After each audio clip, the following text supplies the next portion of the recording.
Felix Fox. Fox reads f, f, f.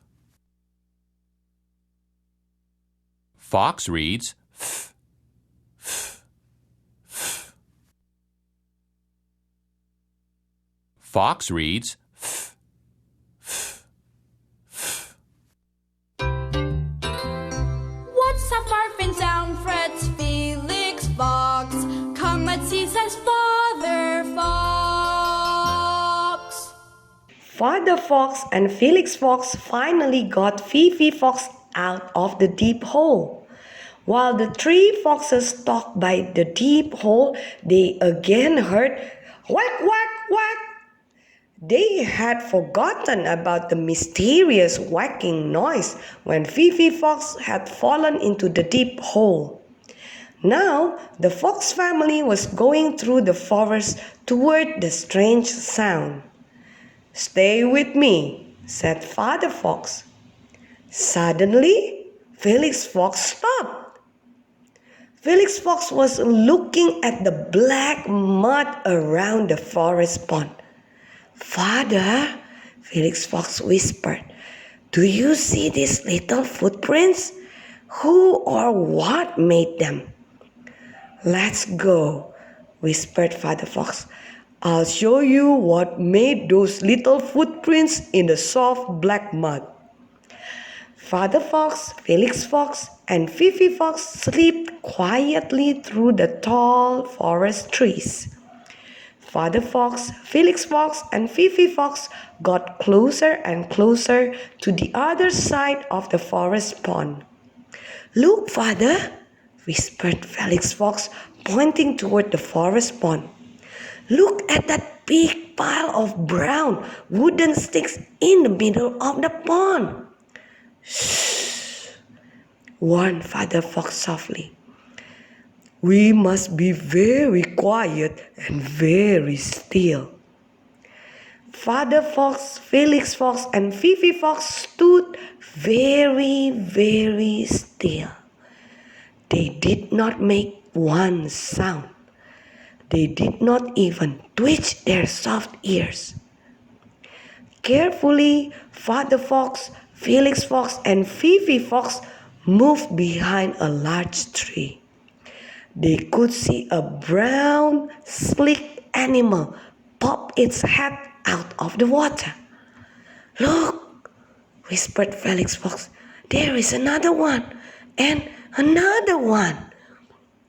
1, 2, 3, 4, 5, 6, 7 brown heads were bobbing up and down in the water.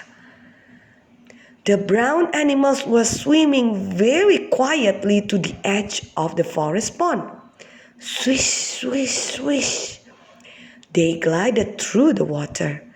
Their brown, wet bodies wiggled from side to side as they swam. They looked to the right and to the left. Then the wet brown animals climbed up the steep bank. Drip, drip, the water rolled off the shiny, wet, brown backs of the animals. Drip, drip, the water fell into the soft, black mud. One brown animal seemed to be the leader. All the other animals seemed to follow and obey the leader. The leader animal waddled to a thin tree. "Gnaw, gnaw, gnaw." The brown furry animal began chewing at the thin tree. "Gnaw, gnaw, gnaw." The other animals began to follow the leader to the trees. "They are eating trees," said Felix Fox in a very surprised voice. "Those wet brown animals are eating the trees." The wet brown animals stopped.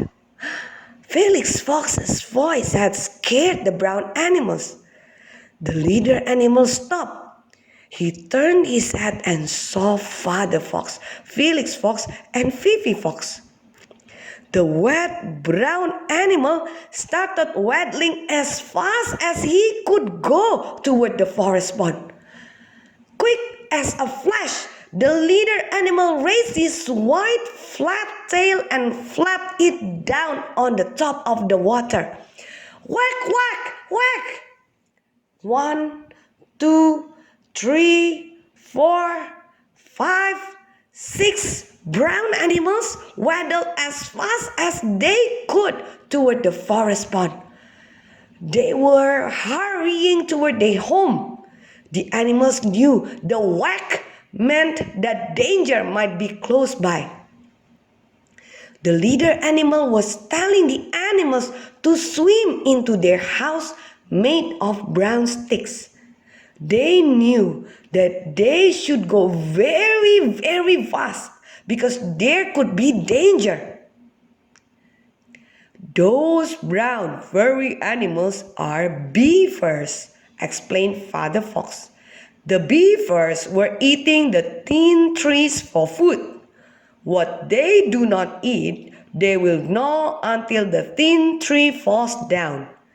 Then they will use the thin log to help build a house. Beavers build their houses in the middle of the pond to keep them safe.